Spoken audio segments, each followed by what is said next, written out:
सभी को good evening.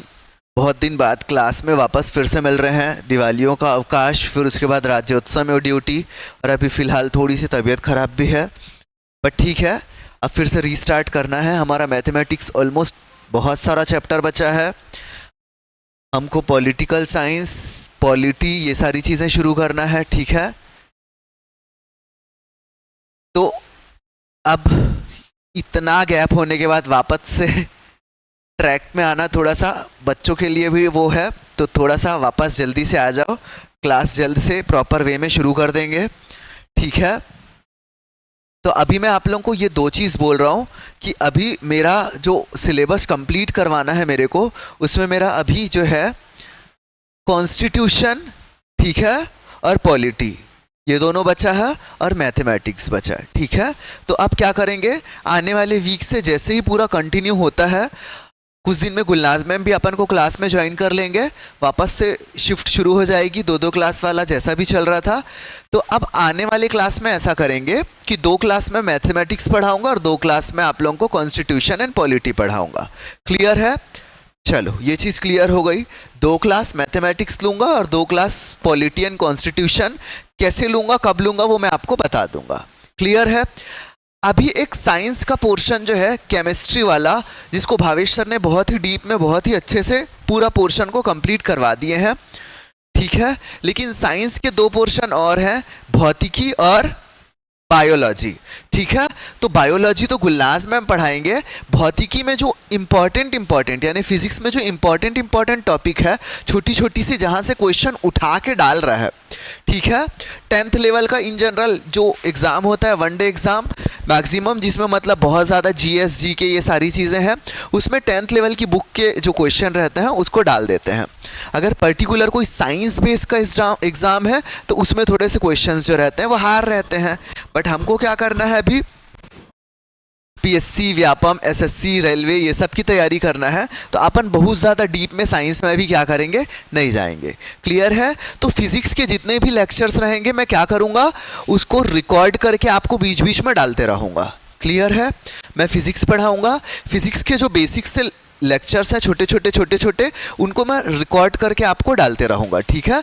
बाकी हमारी जो क्लास चलेगी वो रेगुलर मैथमेटिक्स और पॉलिटी, ठीक है, मैथमेटिक्स और पॉलिटी, इन्हीं दोनों की चलते रहेगी। और फिजिक्स का बीच बीच में वीडियोस में आपको डाउनलोड करके डालते रहूँगा। क्लियर है? सबको रिकॉर्ड करके डालते रहूँगा, आप आराम से देखते रहना। क्लियर है? तो आज फिजिक्स का एक बेसिक सा छोटा सा इंट्रोडक्शन वाला वीडियो मैं आप लोगों को रिकॉर्ड करके दे रहा हूँ। इसमें जो भी डाउट होगा, जैसा भी डाउट होगा, आप लोग क्या करना, आराम से मेरे को मैसेज कर देना कि सर फिजिक्स का ये वाला पोर्शन समझ में नहीं आया, उसको बीच में रैंडमली क्या करेंगे, कवर कर लेंगे। यहाँ तक की स्टोरी सबको समझ में आ गई है? क्लियर है? तो चलो, ये पहला लेक्चर है फिजिक्स का जो रिकॉर्ड करके आप लोगों के पास में भेजूंगा। क्लियर है? ब्रेल लिपि वाले एकदम आराम से समझना, क्योंकि ये फिजिक्स है, इसमें मैं कुछ छोटे छोटे डायग्राम्स बनाऊंगा। मैं कोशिश करूंगा कि सिर्फ 1 लाइन 2 लाइन खींच के डायग्राम बनाऊं। क्लियर है? और आपको आराम से समझाऊं, ठीक है। और जितने भी साइन लैंग्वेज वाले बच्चे हैं वो क्या करना, जो साइन लैंग्वेज वाली मैम है, अगर कुछ डाउट रहा तो आप उनके नंबर में क्या करना है, मैसेज कर देना, ठीक है। यहां तक सबको क्लियर है? जितने भी साइन लैंग्वेज वाले बच्चे हैं वो इंटरप्रेटर मैडम को कॉल कर देना, वो आपका डाउट क्या करेंगी, वीडियो कॉल में क्लियर कर देंगी। क्लियर है सभी को? चलो अब हम देखते हैं फिजिक्स। तो अब फिजिक्स जो है वो बहुत ज़्यादा इंपॉर्टेंट है। अपन बोलोगे कि सर फिजिक्स कैसे इंपॉर्टेंट है, ये वो करके, क्योंकि देखो अभी क्या है, हमारे जितने भी मैक्सिमम जो स्पेशल बच्चे हैं, हर कोई का नहीं बोल रहा हूँ, बट मैक्सिमम स्पेशल बच्चे जितने हैं वो फाइन आर्ट ले लेते हैं, सिंगिंग ले लेते हैं, आर्ट ले लेते हैं। क्लियर है? साइंस वाले पोर्शन में बहुत कम लोग जाते हैं, ठीक है। और अगर किसी ने साइंस पढ़ा भी है तो बेहद बेसिक, कक्षा 10वीं तक का पढ़ा है, ठीक है। और उस समय हम कंबाइंड में पढ़ते हैं, मतलब फिजिक्स, केमिस्ट्री, बायो एक ही किताब में कंबाइंड रहता है, उसी को पढ़ते हैं, लेक्चर्स याद करते हैं और एग्ज़ाम दे के आ जाते हैं, ठीक है। हम उसको सेपरेट करके नहीं पढ़ते हैं कि ये भौतिकी है, ये रसायन है, ये जीव विज्ञान है। क्लियर है? इसीलिए हम उतना ज़्यादा ध्यान क्या करते हैं, स्कूल लेवल पे नहीं देते हैं। लेकिन जो साइंस है उसका हर जगह क्या है, यूज है। इसको कहानी के टाइप ही लेके चलना। 10वीं की जो बुक है, मैं आपको बता भी दे रहा हूं कि कहां से पढ़ा रहा हूं। 10वीं की जो हमारी नॉर्मल बुक है उसी के बेसिक पॉइंट्स को उठा के मैं आपको पढ़ा रहा हूं। और आप ध्यान रखना, जो चीज बोलूंगा एग्जाम में आता है वहीं से आपको एक ना एक क्वेश्चन मिल जाएगा। क्लियर है सभी को? चलो, तो जैसे अब अचानक में क्या है, ये 11th-12th का है लेकिन फिर भी मैं बता रहा हूं। जैसे मैं अचानक में चल रहा हूं तो उसके पीछे भी क्या है, फिजिक्स है। मैं गाड़ी में बैठा हूं, गाड़ी रुकी, अचानक से धक्का लगा, क्या हुआ, फिजिक्स है। यूजुअली होता है ना हमारे साथ, मतलब हम क्या कर रहे हैं, चल रहे हैं, अचानक में दौड़ रहे हैं, दौड़ने के बाद क्या है, कई बार रुकते हैं तो क्या होता है, हम आगे की तरफ झुक जाते हैं। ठीक है। दूसरा क्या होता है, हम ट्रेन में बैठे हुए हैं, मतलब मान के चलो बस में बैठे हैं, बस वाले ने अचानक से, ड्राइवर ने क्या किया, ब्रेक लगा दिया।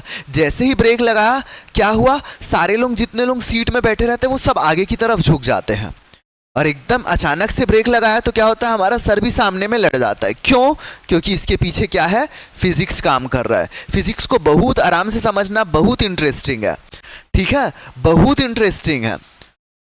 तो क्या होता है, हम अचानक से आगे लड़ जाते हैं, अरे ये क्या हो गया, तो ये क्या है, फिजिक्स है। ठीक है। अब उसके अलावा क्या है, जब हम प्रकाश वगैरह, फिजिक्स में बहुत सारे टॉपिक्स जो हैं डिवाइड हैं। ठीक है। हम सबसे पहले बेसिक जो कक्षा 10वीं की बुक में प्रकाश है, हम प्रकाशमिति से शुरू करते हैं। क्लियर है? बीच बीच में मैं आपको एग्जाम्पल देते जाऊंगा। ठीक है। जितने भी ब्रेल लिपि वाले बच्चे हैं वो लोग कोशिश करना इमेजिन करने की कि मैं क्या बोल रहा हूं, और उसको डेली लाइफ से आप क्या करना, कनेक्ट करने की कोशिश करना। ठीक है। जितने भी ब्रेल लिपि वाले बच्चे हैं, ब्रेल लिपि वाले बच्चे लोग आराम से समझना। ठीक है। और जो साइन लैंग्वेज वाले बच्चे हैं वो इंटरप्रेटर मैडम को कॉल कर लेना अगर डाउट रहा तो। क्लियर है सभी को? चलो, अब छोटा सा हेडिंग डाल लो, प्रकाश। प्रकाश। ठीक है। ब्रेल लिपि वाले बच्चे सभी ने प्रकाश के बारे में सुना ही है। ठीक है।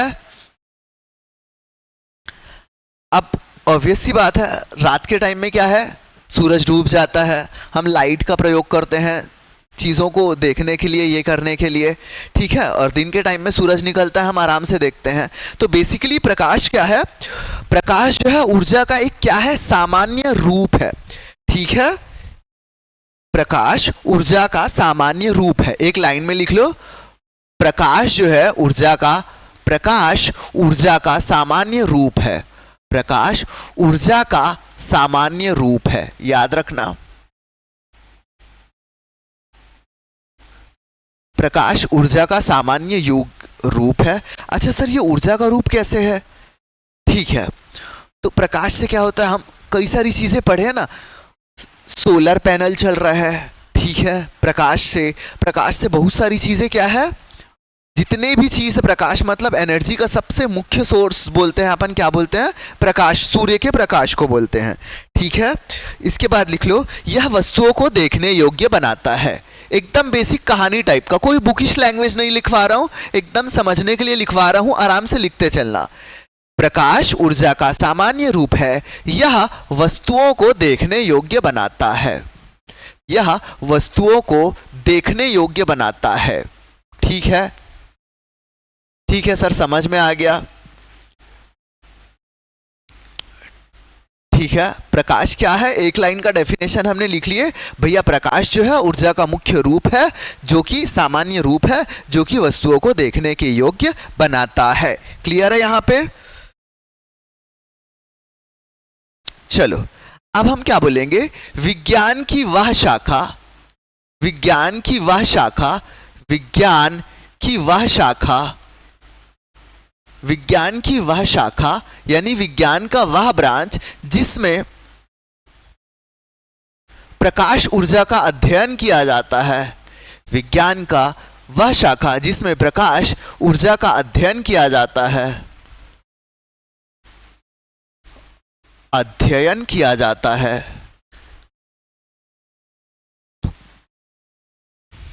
क्या कहलाता है, प्रकाशमिति कहलाता है। प्रकाशमिति कहलाता है। ठीक है। ठीक है, सबको समझ में आ गया? एकदम एक लाइन की डेफिनेशन है। विज्ञान की वह शाखा जिसमें प्रकाश ऊर्जा को मापा जाता है या उसका अध्ययन करता है, उसको हम क्या कहते हैं? प्रकाशमिति कहते हैं। ठीक है, ठीक है। प्रकाश वह भौतिक कारण है जो आंखों की दृष्टि का ज्ञान जो है ये सब चीज को क्या करता है? अनुभव कराता है। ठीक है।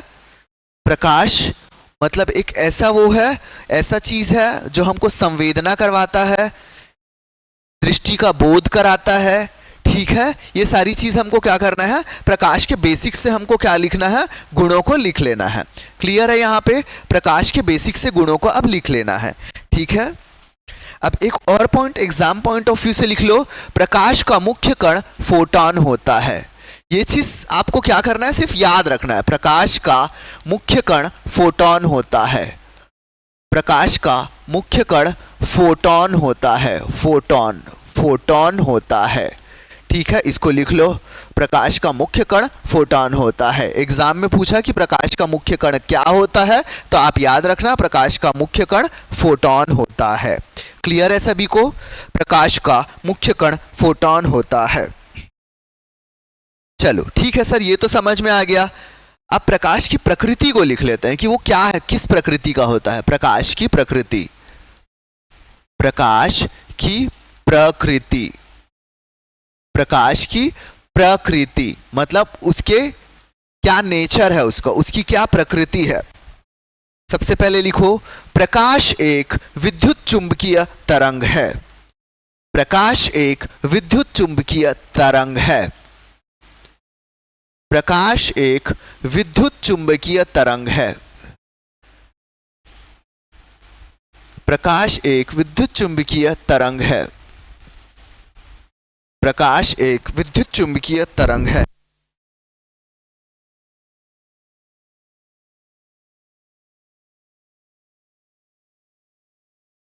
एक विद्युत चुंबकीय तरंग है।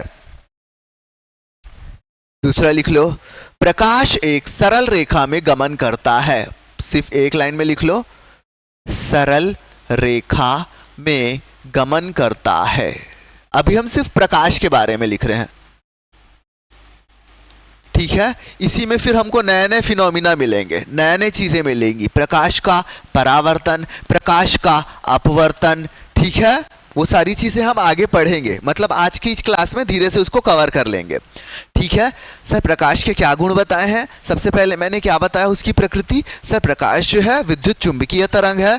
दूसरा मैंने क्या लिखा? प्रकाश जो है एक सीधी रेखा में क्या करता है? गमन करता है। चलो तीसरा लिखो, प्रकाश एक अनुप्रस्थ तरंग है। प्रकाश एक अनुप्रस्थ तरंग है। प्रकाश एक अनुप्रस्थ तरंग है। अतः प्रकाश एक अनुप्रस्थ तरंग है तथा गतिमान होने के लिए,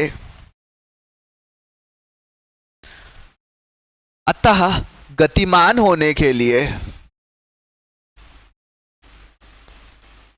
अतः गतिमान होने के लिए उसे माध्यम की आवश्यकता नहीं पड़ती।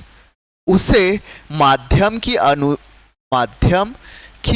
आवश्यकता नहीं पड़ती। आवश्यकता नहीं पड़ती। ठीक है, अभी आराम से लिख लो, घबराओ मत, है ना? अभी आराम से लिख लो, घबराओ मत।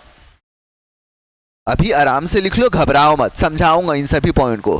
प्रकाश एक अनुप्रस्थ तरंग है, अतः गतिमान होने के लिए उसे माध्यम की आवश्यकता नहीं पड़ती। माध्यम की आवश्यकता नहीं पड़ती मतलब ऐसा है कि ऐसा नहीं है कि एक जगह से दूसरे जगह जाने के लिए उसको माध्यम पड़े, मतलब हवा की ज़रूरत पड़े, हवा बीच में रहेगा तो ही वो यहाँ से वहाँ पहुँच पाएगा, नहीं। अगर पानी है तो ही ये यहाँ से वहाँ पहुँच पाएगा। ऐसा नहीं कि मान के चलो कोई सा ठोस पदार्थ है तभी यहाँ से यहाँ पहुँच पाएगा, नहीं। मतलब अगर कुछ भी नहीं है तो भी प्रकाश क्या है? गति करेगा। मतलब उसको हवा, पानी, ठोस, द्रव किसी की ज़रूरत नहीं पड़ती है। इसी के लिए हम क्या बोलते हैं? यह निर्वात में भी गति करता है। यह निर्वात में भी गतिमान है। निर्वात में भी गतिमान है। यह निर्वात में भी गति करता है। यह निर्वात में भी गति करता है। वक्यूम है ना, निर्वात मतलब वक्यूम, जहां कुछ भी नहीं है। ठीक है, निर्वात में भी क्या करता है, ये गति करता है। ठीक है, चलो लिखो, प्रकाश के वेग में परिवर्तन होता है। प्रकाश के वेग में परिवर्तन होता है यदि माध्यम होता है, यदि माध्यम बदलता है। यदि माध्यम बदलता है। इसके कहने का मतलब है, वेग का मतलब है स्पीड। ठीक है, प्रकाश की स्पीड यानी कि गति जो है ना, माध्यम पर निर्भर कर सकती है। फॉर एग्जाम्पल अब क्या है, एक प्रकाश की किरण आ रही है। ठीक है, मेरे को डायरेक्ट लग रही है, पहला केस हो गया। दूसरे केस में मैं क्या करूंगा, अपने सामने में मैं कांच रख दूंगा। ठीक है, तो वो कांच में पड़ेगा, उसकी गति थोड़ी सी चेंज होगी और फिर वो मेरे पास आएगी। तीसरा ये है, एग्जाम्पल के तौर पे देख लेते हैं। मान के चलो प्रकाश जो है एकदम तेजी से हमको नॉर्मल पड़ रही है, लेकिन जैसे पानी में पड़ा तो क्या होगा, प्रकाश की गति थोड़ी सी क्या होगी, कम हो जाएगी। वो धीरे धीरे पानी को भेदते हुए आगे जाएगी।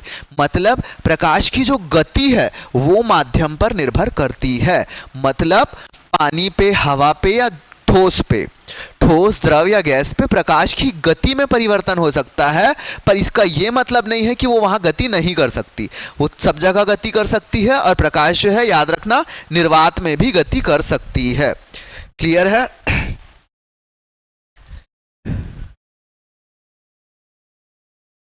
ठीक है, और एक और लिख लो, एक लास्ट पॉइंट लिखो और बहुत अच्छे से लिखना। प्रकाश की आवृत्ति सभी माध्यमों में समान रहती है। प्रकाश की आवृत्ति सभी माध्यमों में समान रहती है। प्रकाश की आवृत्ति सभी माध्यमों में समान रहती है। माध्यमों में समान रहती है। समान रहती है। मैं ये उम्मीद कर रहा हूं कि मैक्सिमम जितने भी बच्चे हैं वो कक्षा 8वीं या 10वीं तक के तो साइंस पढ़े ही हैं। अगर कोई ऐसा है जो 5वीं तक ही पढ़ा है, वो मैसेज कर देना, है ना, क्योंकि अगर कोई केवल 5वीं तक के साइंस पढ़ा है तो उसको ये आवृत्ति, ठीक है, प्रकाश का वेग, निर्वात, अनुप्रस्थ तरंग, ये सारी चीजें समझ में नहीं आएंगी। ठीक है, तो यदि ऐसा कोई बंदा है जो केवल कक्षा 5वीं तक के साइंस पढ़ा है तो वो प्लीज मैसेज कर देना। ठीक है, ताकि मैं इन सारे टर्मिनोलॉजीज को भी क्या करूं, बाद में एक्सप्लेन कर दूं एक वीडियो डाल के। क्लियर है? इन छोटी छोटी टर्मिनोलॉजीज को भी मैं क्या करूं, एक छोटी सी वीडियोस डाल के आपको भेज सकूं। ये कक्षा 10वीं के बुक का एज इट इज है, इसी को उठा के यहाँ से लेके आ गए हैं, और जो एग्जाम में बेसिकली पूछता है, इससे ज़्यादा पढ़ने की ज़रूरत नहीं है। क्लियर है? एक पॉइंट डाल के लिख लो, प्रकाश की चाल विभिन्न माध्यमों में, यह आपको याद करना है। प्रकाश की चाल विभिन्न माध्यमों में। प्रकाश की चाल विभिन्न माध्यमों में। प्रकाश की चाल विभिन्न माध्यमों में। ठीक है, ये आपको याद करना है ना, ये वर्ड जो है आपको याद करना है ना। घात का मतलब आप सभी समझते हो, ब्रेल लिपि में लिख पाओगे। मतलब कोई सी संख्या के ऊपर में एक छोटी सी संख्या लिखी है, उसको हम क्या बोलते हैं, घात बोलते हैं। ठीक है, ब्रेल लिपि वाले लोग आराम से लिखना, और बाकी जो साइन लैंग्वेज वाले हैं वो लोग उसमें बोर्ड में देख के लिखना। ठीक है, साइन लैंग्वेज वाले बोर्ड में देख के लिखना, और ब्रेल लिपि वाले आराम से लिखना, है ना। चलो लिखो, निर्वात में प्रकाश की चाल क्या है? निर्वात में चाल, दूसरा आप लिख लो पानी में, तीसरा आप लिख लो कांच में। ठीक है, निर्वात में, पानी में और कांच में। निर्वात में लिखो 3 × 10 की घात 8 मीटर प्रति सेकंड। ठीक है, 3 गुणित 10 की घात 8 मीटर प्रति सेकंड। 3 गुणित 10 की घात 8 मीटर प्रति सेकंड, मतलब 3 गुणित 10 की घात 8 मीटर प्रति सेकंड से ये क्या है, अंतरिक्ष वगैरह में भी क्या कर सकता है, चल सकता है इतनी स्पीड से। ठीक है, पानी में लिखो 2.25 गुणित 10 की घात 8 मीटर प्रति सेकंड। और तीसरा लिखो कांच में 2 गुणित 10 की घात 8 मीटर प्रति सेकंड। ठीक है, बस आपको ये डेटा एक लिख के जहन में रख लो कि निर्वात में 3 गुणित 10 की घात 8, कांच में 2 गुणित 10 की घात 8 और पानी में 2.25 गुणित 10 की घात 8। क्लियर है, निर्वात में 3 गुणित 10 की घात 8, पानी में 2 गुणित 10 की घात 2.25 गुणित 10 की घात 8 और कांच में 2 गुणित 10 की घात 8। क्लियर है सबको? ठीक है, एक बार फिर से रिपीट कर दे रहा हूं, निर्वात में 3 गुणित 10 की घात 8 मीटर प्रति सेकंड, पानी में 2.25 गुणित 10 की घात 8 मीटर प्रति सेकंड और कांच में 2 गुणित 10 की घात 8 मीटर प्रति सेकंड। मतलब इतनी स्पीड से वो क्या करता है, उस चीज को पार करते हुए आगे बढ़ता है। क्लियर है, ये फैक्ट वाला चीज था जिसको आप क्या करना है, केवल याद करना है। यहां तक सबको समझ में आ गया? ठीक है, अपन एक्स्ट्रा कुछ भी नहीं जा रहे हैं। ठीक है,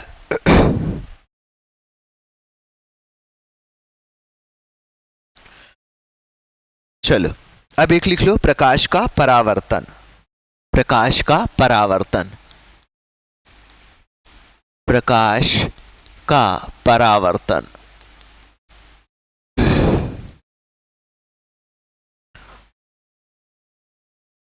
ठीक है, अब ये सारी चीजों को, बेसिक टर्मिनोलॉजीज को समझना। अब क्या हुआ, एक नॉर्मल लैंग्वेज में बोल रहा हूँ, बुकिश लैंग्वेज में नहीं है, इसको सिर्फ समझ लो। मतलब क्या है, जब प्रकाश की किरणें या किरणों का पुंज अचानक से आता है और एक सतह में टकराता है, ठीक है, और वहां से क्या करता है, वापस हो जाता है उसी दिशा में, इस घटना को हम क्या बोलेंगे, प्रकाश का परावर्तन। अब इसको थोड़े से अच्छे लैंग्वेज में सीख लेते हैं। जब प्रकाश का किरण या किरणों का पुंज किसी चिकनी या समतल सतह से टकराता है तो प्रकाश का पूर्ण भाग या कुछ भाग उसी दिशा में वापस लौट जाता है। इस घटना को प्रकाश का परावर्तन कहते हैं। ठीक है, एकदम आराम से समझ में आ। इसका एग्जाम्पल जैसे मैं क्या बता रहा हूं, अब मेन क्या है, हम ऐसे घर में बैठे हैं, हम क्या किए, टॉर्च को ना आईने में जलाए, तो क्या हुआ, लाइट हमको वापस हमारे फेस पे पड़ते हुए दिखती है। ठीक है, तो ये क्या है, प्रकाश का परावर्तन है। अब मैं क्या है, मेरे घर में एक आईना लगा है, अब आईने के सामने मैं खड़े होकर अपना प्रतिबिंब देख रहा हूं।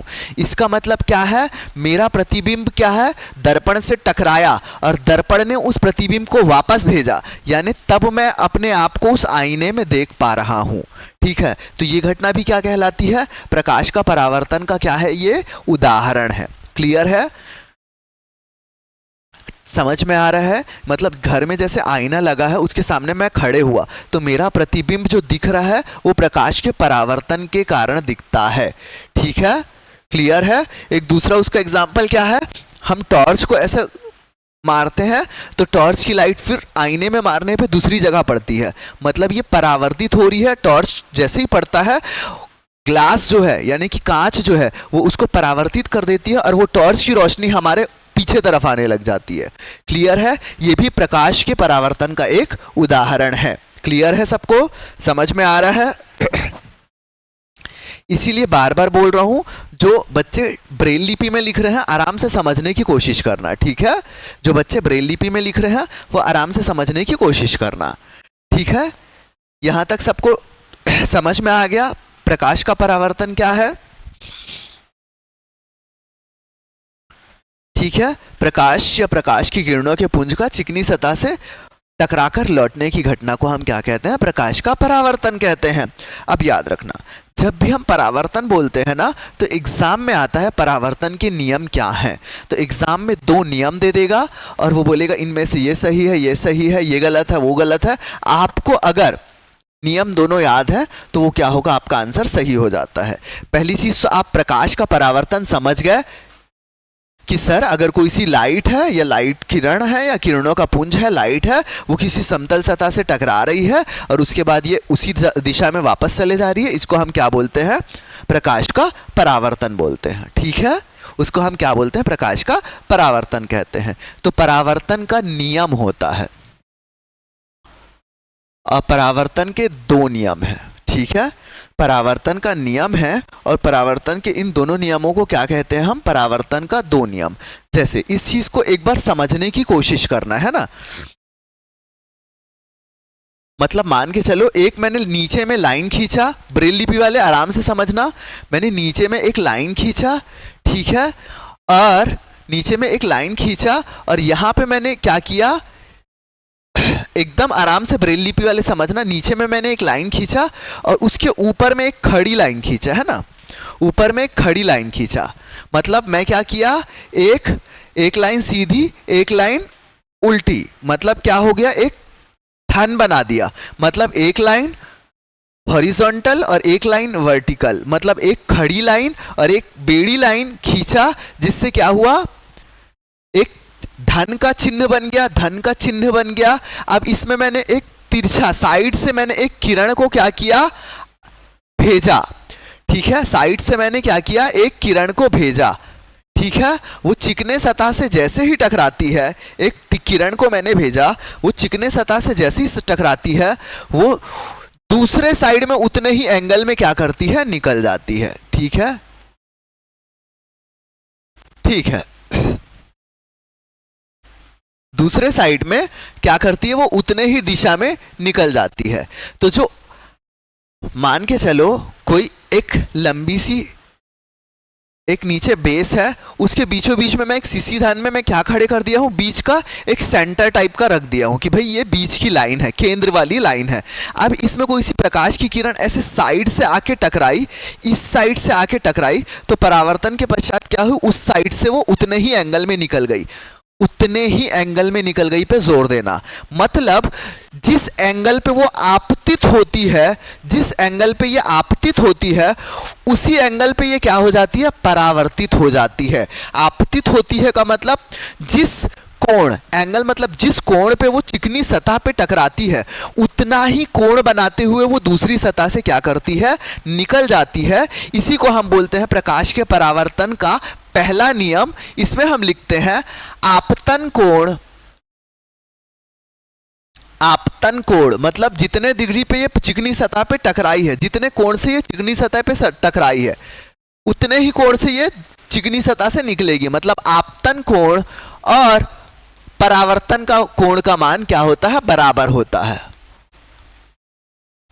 आपतन कोण और परावर्तन कोण का मान बराबर होता है। आपतन कोण और परावर्तन कोण का मान बराबर होता है। ठीक है, आपतन कोण और परावर्तन कोण का मान बराबर होता है। ये वाला चीज समझ में आ गया। मतलब जितने कोण से वो चिकनी सतह को टच किया था, उतना ही एंगल बनाते हुए वो दूसरी दिशा से क्या करेगी, निकल जाएगी। मतलब जितने कोण से टकराई थी, उतने ही कोण बनाते हुए निकल गई। तो जो टकराने वाला कोण है उसको हम आपतन बोलते हैं और जो निकलने वाला है उसको हम परावर्तन बोलते हैं। इसलिए हमने लिखा आपतन कोण और परावर्तन कोण का मान बराबर होता है। आपतन कोण और परावर्तन कोण का मान बराबर होता है। क्लियर। अब दूसरा पॉइंट लिखो, आपतन कोण याद करने में इजी होगा, इसीलिए एक साथ वैसे ही लिखा रहा हूं। परावर्तन कोण, आपतन कोण मत लिखो, आपतित किरण लिखो, है ना। आपतित किरण, आपतित किरण, आपतित किरण मतलब जो किरण आई। परावर्तित किरण, आपतित किरण मतलब जो किरण आई, और परावर्तित किरण यानी कि जो किरण गई। और उनके बीच का जो सेंटर वाला एक लाइन है, यानी कि अभिलंब, मतलब केंद्र के ऊपर जो रखा है ना, मतलब मान के चलो एक ये रखा हुआ है, मतलब एक सीसी धान में क्या है, आप बीचों बीच में इमेजिन करो कि एक प्लेन है, उसके ऊपर एक क्या है, केंद्र वाला अभिलंब रखा है और एक किरण आई अभिलंब से अभिलंब के पास और फिर वो अभिलंब से ही दूसरा एंगल करते हुए निकल गई। ठीक है, तो याद रखना आपतित किरण, परावर्तित किरण और अभिलंब अभिलंब मतलब जो उनके बीच का जो रेखा, बीच की जो लाइन है, ठीक है, जो अभिलंब है, ये तीनों ही बिंदु क्या है, एक समान प्लेन पर होंगे। मतलब आपतित किरण, परावर्तित किरण, आपतित किरण, परावर्तित किरण और अभिलंब तीनों एक ही तल पे होंगे, तीनों एक ही तल पर स्थित होंगे, एक ही समतल पर या तल पर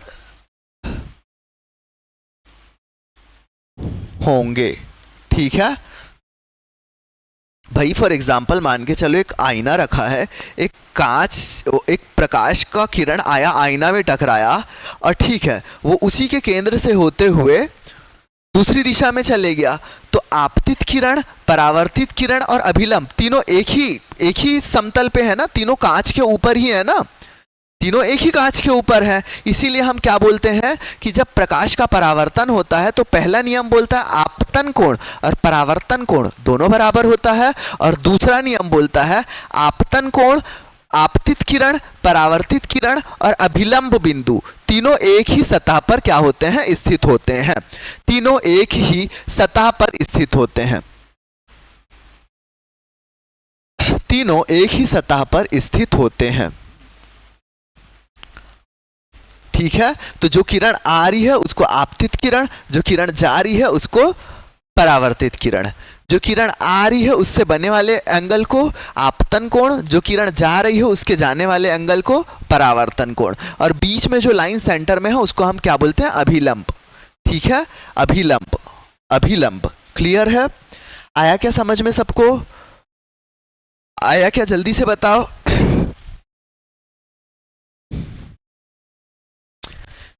तो अब एक कंडीशन होता है कि सर ये तो समझ में आ गया कि ठीक आप बता रहे हो आई और फिर वो उस तरफ से आई, इस तरफ से चले गई, सारी चीज़ें समझ में आ रही है, लेकिन क्या हर बार ऐसे ही होता है कि मतलब एक किरण जिस एंगल में गई उस किरण में चले गई? हाँ, हर बार ऐसे ही होता है, लेकिन क्या होता है यहाँ पे ना उसके बेस पे फर्क पड़ता है, यानी कि सतह समतल है कि सतह असमतल है, इसके हिसाब से हम क्या करते हैं, परावर्तन को दो भागों में बांट देते हैं। एक हम क्या लिखते हैं, नियमित परावर्तन, नियमित परावर्तन, और एक नियमित परावर्तन, और दूसरे को हम क्या बोलते हैं, विसरित परावर्तन या अनियमित।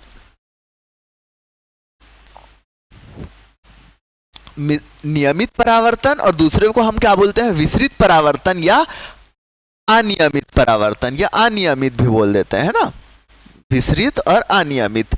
अब देखो नियमित परावर्तन क्या होता है, नियमित परावर्तन में क्या होता है, एक बेस है, एक बेस है, ठीक है, मतलब एक चिकनी सतह है, ठीक है, एक चिकनी सतह है, ठीक है, पॉलिश कर दो या चिकनी सतह जैसा आपको रखना है, एक चिकनी सतह है, पॉलिश ही कर दो, है ना, ताकि वो अपवर्तित, एक चिकनी सतह है।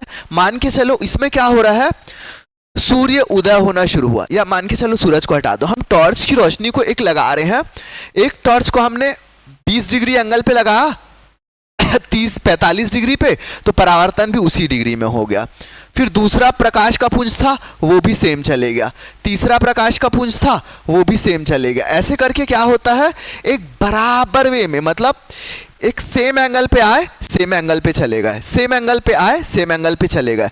क्यों? क्योंकि इसकी सतह क्या थी, चिकनी थी और बराबर थी, ठीक है, सतह पूरी चिकनी थी और बराबर थी। तो जो परावर्तित किरण आई तुरंत टकरा के निकल गई, परावर्तित किरण आई तुरंत टकरा के निकल गई, आपतित किरण आई और तुरंत परावर्तित हो गई, आपतित किरण आई तुरंत परावर्तित हो गई।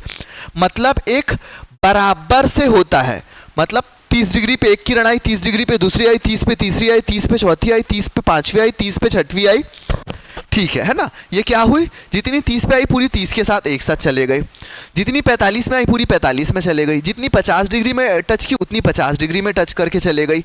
लेकिन अनियमित परावर्तन क्या होता है, मान के चलो एक सतह जो है ना ऊबड़ खाबड़ वाला है, ठीक है, सतह क्या है, ऊबड़ खाबड़ वाला है, सतह जो है ऊबड़ खाबड़ वाला है, तो क्या होता है, एक प्रकाश की किरण आई, टकराई और ऐसा निकल गई। ठीक है, अब अचानक से दूसरे प्रकाश की किरण आई, वो दूसरी तरफ निकल गई। तीसरे प्रकाश की किरण आई और वो अलग तरफ निकल गई। समझ में आ रहा है क्या?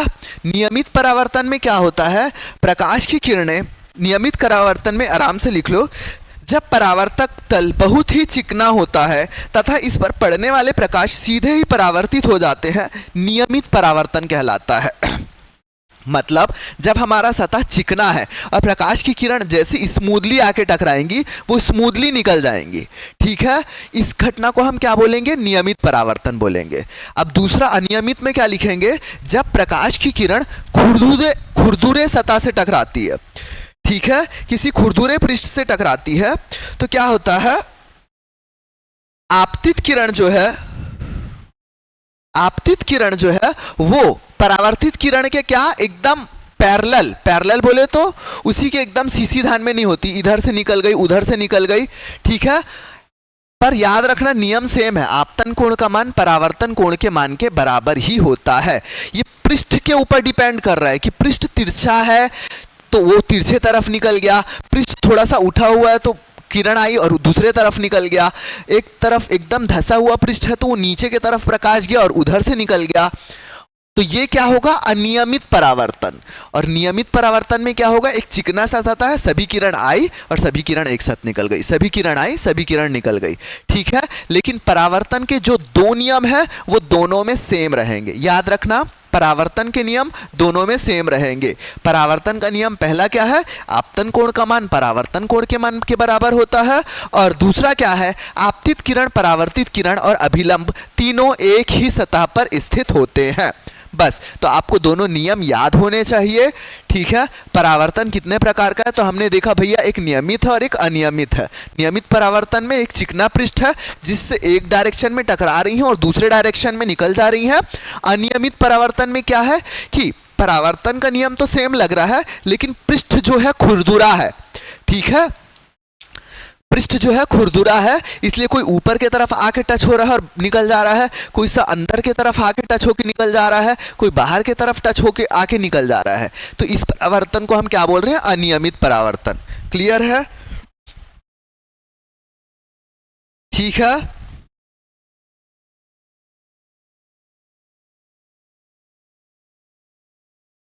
ठीक है, सबको समझ में आ गया? ठीक है,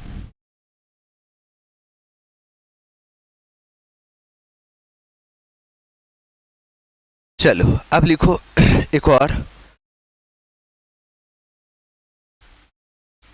समतल दर्पण पर प्रतिबिंब, समतल दर्पण पर प्रतिबिंब। तो उसमें लिखो, समतल दर्पण में जो प्रतिबिंब है दर्पण के पीछे और आभासी बनेगा,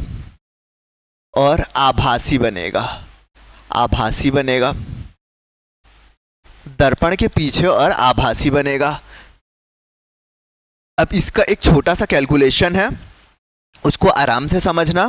इसमें एक छोटा सा कैलकुलेशन है, बिल्कुल आराम से समझना है ना। समतल दर्पण पर प्रतिबिंब, तो याद रखना समतल दर्पण में जो प्रतिबिंब है दर्पण के पीछे बनता है और आभासी बनता है। ठीक है, ठीक है, याद रखना आभासी प्रतिबिंब हमेशा सीधा बनता है और वास्तविक प्रतिबिंब कैसा बनता है, उल्टा बनता है। क्लियर है? इसको बाद में हम डिफरेंशिएट कर देंगे, आराम से समझा देंगे। अभी आप यहाँ पे ये लिखो, समतल दर्पण पर क्या बनता है, दर्पण के पीछे बनता है और क्या बनता है, आभासी बनता है। अब इसमें लिखो भाई, अच्छा आभासी बन रहा है तो इसकी दूरी कितनी होगी। फॉर एग्जाम्पल एक समतल दर्पण रखा हुआ है, मैं उसके सामने खड़ा हूँ, मेरी दूरी दर्पण से कितनी है, मान के चलो 10 मीटर है, तो प्रतिबिंब जो बनेगा उसकी दूरी कितनी रहेगी। ठीक है, ऐसे टाइप के कैलकुलेशंस आते हैं, आपको ध्यान में होना चाहिए, मैं बता दे रहा हूं। लिखो, समतल दर्पण द्वारा आभासी प्रतिबिंब की दूरी, समतल दर्पण द्वारा आभासी प्रतिबिंब की दूरी, समतल दर्पण द्वारा आभासी प्रतिबिंब की दूरी, समतल दर्पण द्वारा आभासी प्रतिबिंब की दूरी। ठीक है, समतल दर्पण द्वारा आभासी प्रतिबिंब की दूरी। तो इसमें एक लाइन में आंसर लिख लो, इसमें एक लाइन में आंसर लिख लो, प्रतिबिंब की दूरी, प्रतिबिंब की दूरी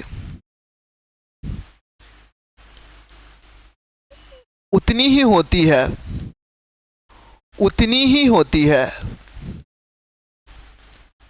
जितनी वस्तु की दूरी होती है, वस्तु की दूरी होती है। ये सब याद कर लो आप। ठीक है, ये रैंडमली किसी एग्जाम में आ गया तो आप लिख लोगे। मतलब समतल द्वारा जो प्रतिबिंब बनता है समतल दर्पण द्वारा, वो कितनी दूरी पे बनता है। तो याद रखना, जितनी दूरी पे वस्तु रखी है, दर्पण से जितनी दूरी पे वस्तु रखी है उतनी ही दूरी पे प्रतिबिंब बनेगा। ठीक है, जितनी दूरी पे वस्तु रखी है उतनी ही दूरी पे प्रतिबिंब बनेगा। मतलब 10 मीटर की डिस्टेंस पे अगर वस्तु रखी है तो 10 मीटर की डिस्टेंस में प्रतिबिंब बनेगा। 5 मीटर की डिस्टेंस में प्रतिबिंब बन रहा है तो 5, इसका मतलब है कि 5 मीटर की डिस्टेंस पे वह वस्तु रखी गई है। वस्तु मतलब कोई भी, मान के चलो मैं 2 मीटर की डिस्टेंस में समतल दर्पण से खड़ा हूं तो मेरा प्रतिबिंब भी 2 मीटर की डिस्टेंस में बनेगा। क्लियर हो गया, एकदम बेसिक पॉइंट था। चलो इसमें एक और कैलकुलेशन वाला पॉइंट है, देख लो। ठीक है, अब यहां पे लिखो पूर्ण पति, मतलब मैं खड़ा हूं। अब मान के चलो मेरी हाइट 5 फुट 6 इंच है। ठीक है, मेरी हाइट 5 फुट 6 इंच है। सेंटीमीटर में उसको देखेंगे, सेंटीमीटर में देखेंगे तो लगभग 168 सेंटीमीटर जो भी है ना। तो मैं अपना ऐसा कितना बड़ा ऐना अपने घर में लगाऊं कि मेरा सर से लेके पैर तक के पूरा प्रतिबिंब दिखे। ठीक है, मैं कितना बड़ा आईना लगाऊं कि मेरा सर से लेके पैर तक का पूरा प्रतिबिंब दिखे। तो इसका आंसर है हमें हमारी हाइट का आधा, हमारी हाइट का आधा, यानी किसी की हाइट यदि 100 सेंटीमीटर है तो उसका प्रतिबिंब कितने सेंटीमीटर के आईने में पूरा दिख जाएगा। आप लिखोगे 50 सेंटीमीटर के आईने में उसका पूरा प्रतिबिंब दिख जाएगा। क्लियर है। यदि किसी की हाइट 170 है, किसी की हाइट 170 सेंटीमीटर है तो 170 का आधा कर लो तो उसकी हाइट का क्या है, आईने में पूरी प्रतिबिंब दिख जाएगा। एक क्वेश्चन बुक का है, जल्दी से लिख लो।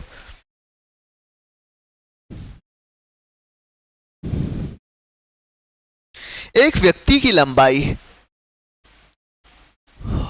एक व्यक्ति की लंबाई, एक व्यक्ति की लंबाई 160 सेंटीमीटर है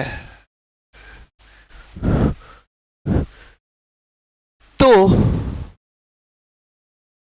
कितने सेंटीमीटर के दर्पण में उसका पूर्ण प्रतिबिंब दिखेगा, उसका पूर्ण प्रतिबिंब दिखेगा, प्रतिबिंब दिखेगा। तो इसका आंसर है नॉर्मल, आपको पता है भाई कि हमको पता है सर सीधा क्या करना है, आधा कर देना है। तो हमको क्या करना है, व्यक्ति की हाइट गुणित 1/2। तो हमको क्या मिल जाएगा, दर्पण की,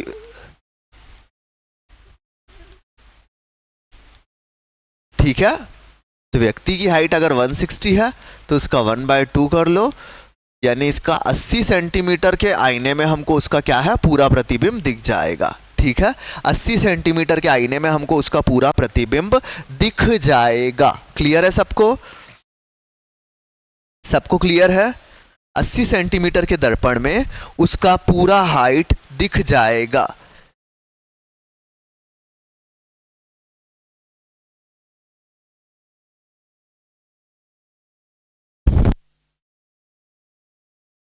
ठीक है, पहला वाला कैलकुलेशन सबको समझ में आ गया। पहले वाले कैलकुलेशन में कोई डाउट नहीं है। रेयरली कभी एग्जाम में ऐसा रैंडम पूछ लिया तो पूछ लिया, ठीक है, बट आपको ध्यान होना चाहिए जो भी दिया है उसका आधा कर दो, आंसर आ जाएगा, ठीक है। अगर लिखा है 80 सेंटीमीटर का आईना है और एक व्यक्ति का पूर्ण प्रतिबिंब दिख रहा है तो उस व्यक्ति की हाइट कितनी होगी, तो 8 दूनी 16 मतलब 160 सेंटीमीटर होगी सर। क्लियर है। चलो एक और प्रश्न लिख लो मैथ्स वाला, एक और मैथ्स वाला प्रश्न लिख लो। लिखो बहुप्रतिबिंब करके आप क्या करो, हेडिंग डालो बहुप्रतिबिंब। बहुप्रतिबिंब क्या हाइट डालो आप, बहुप्रतिबिंब। अब इस बहुप्रतिबिंब में आप क्या लिखोगे, बहुप्रतिबिंब में आप क्या लिखोगे, प्रतिबिंब की संख्या, प्रतिबिंब की संख्या, प्रतिबिंब की संख्या, फॉर्मूला लिखो, प्रतिबिंब की संख्या बराबर, प्रतिबिंब की संख्या बराबर 360 बट्टे थीटा -1, ठीक है। एक बार आराम से इस फॉर्मूले को लिख लो। हो सकता है फॉर्मूला बहुत टफ लगे लेकिन समझ में आ जाएगा तो आपको बहुत अच्छा लगेगा, अरे ये वाला कैलकुलेशन तो हम आराम से बना लेंगे, ठीक है। फॉर्मूला मैंने बोला है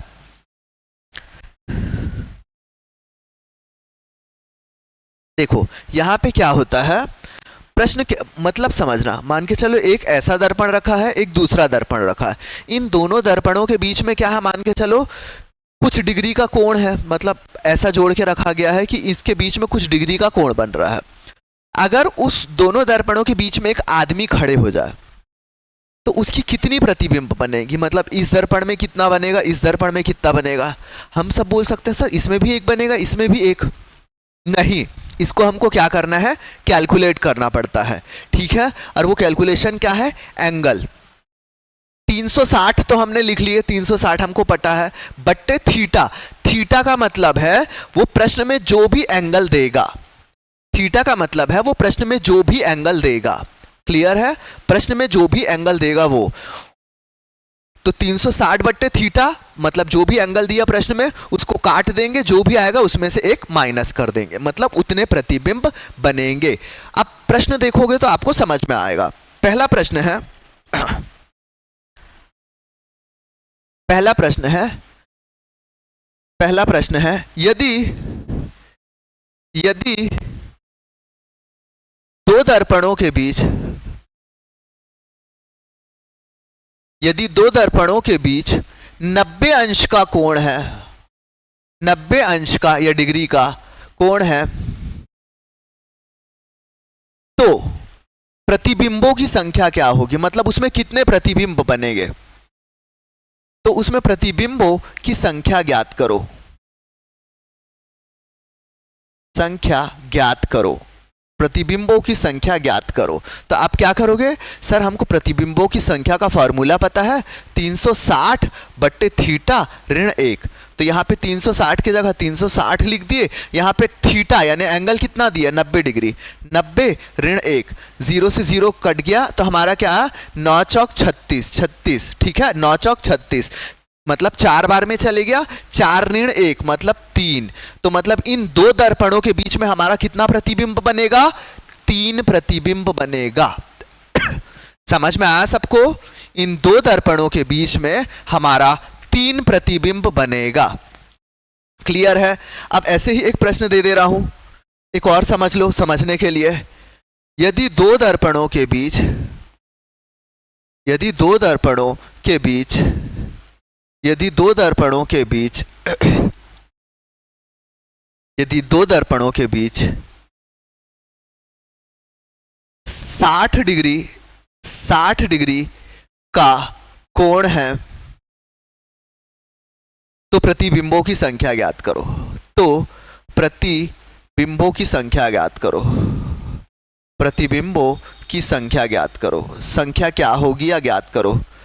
तो उस प्रतिबिंबों की संख्या क्या होगी, मतलब उसके बीच में अगर कोई वस्तु रखा है, मान के चलो दो आयनों के बीच में 60 अंश का कोण है और उसके बीच में कोई आदमी खड़ा है या कोई वस्तु रखा है, तो उसके कितने फोटो बनेंगे उन आयनों में, तो उसको लिखो, फॉर्मूला लगा लो। फॉर्मूला क्या बोलता है सर, 360 बट्टे थीटा ऋण 1, तो 360 की जगह 360, थीटा की जगह एंगल हमको 60 डिग्री दिया है तो 60 लिख लो, ऋण 1, शून्य से शून्य कट गया और 6 कितना हो जाएगा 36, उसमें से एक माइनस कर दो तो हमारा आंसर आएगा 5। मतलब यहाँ पे कितने प्रतिबिंब बनेंगे, 5 प्रतिबिंब बनेंगे।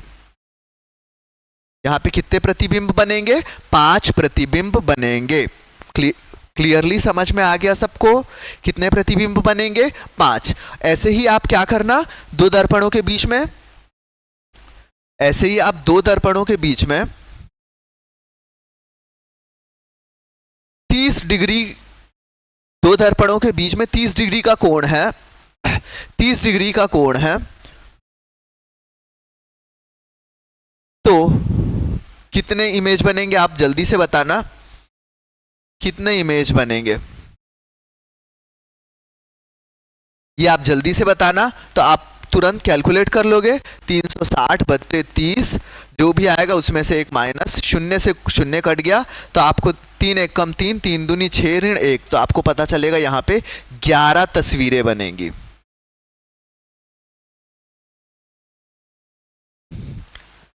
11 तस्वीरें बनेंगी। क्लियर है, ये वाला कैलकुलेशन भी सबको समझ में आ गया। ऐसा हम क्या करते हैं, उम्मीद करते हैं।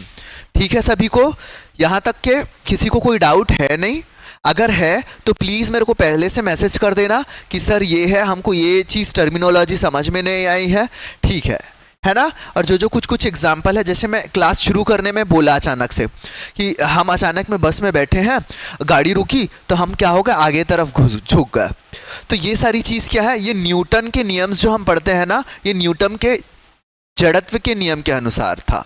ठीक है, हमारा बॉडी जो है मूविंग अवस्था में है, बस चल रही है, बस मूव कर रही है, हमारी बॉडी भी मूव कर रही है। अचानक से जैसी ब्रेक लगता है तो क्या होता है, हमारी अपर बॉडी जो है नॉर्मल मूविंग अवस्था में है, लेकिन हमारा पैर जो है बस के साथ क्या है, अचानक से ब्रेक लग जाता है तो हम आगे की तरफ झुक जाते हैं। ठीक है, ऐसी छोटे छोटे कुछ कहानी टाइप के कॉन्सेप्ट है, उनको अपन ध्यान से देखते हुए चलेंगे। ये परावर्तन था, परावर्तन के बाद हम अपवर्तन पढ़ेंगे, उससे हमको धीरे धीरे समझ में आएगा तारे क्यों टिमटिमाते हैं। ठीक है, आसमान का कलर लाल दिखता है शाम के टाइम में, सुबह के टाइम में एकदम वो हो जाता है। ये सारी चीज़ें हमको किससे पता चलेंगी, फिजिक्स से पता चलेंगी। तो ये छोटा सा कैलकुलेशन है, एकदम छोटा सा, 2 कैलकुलेशन था, दोनों को ध्यान में रखना। परावर्तन के दोनों नियम याद रखना, प्रकाश की जो क्वालिटीज प्रकृति बताया हो ना वो याद रखना, बस इतना सफिशिएंट था इस टॉपिक के लिए। इसके अलावा जो नेक्स्ट टॉपिक पे जाएंगे हम, उसमें भी बता दूंगा कौन कौन सा इंपॉर्टेंट है, उसी को चीज़ को क्या करना, अच्छे से आप पढ़ लेना। ठीक है, चलो तो आज की कक्षा को यहीं पे समाप्त करते हैं। फिर से रिपीट करता हूं कि फिजिक्स के लेक्चर्स जो हैं छोटे छोटे वो मैं आपको रिकॉर्डेड फॉर्म में डालते जाऊंगा, और जो हमारी रेगुलर क्लास चलना शुरू हो रही है उसमें 2 दिन मैथ्स पढ़ाऊंगा और 2 दिन मैं आप लोगों को कॉन्स्टिट्यूशन पढ़ाऊंगा। ठीक है, तो अभी तक तब तक के लिए आप सभी को शुभ रात्रि, मिलते हैं अगली कक्षा में।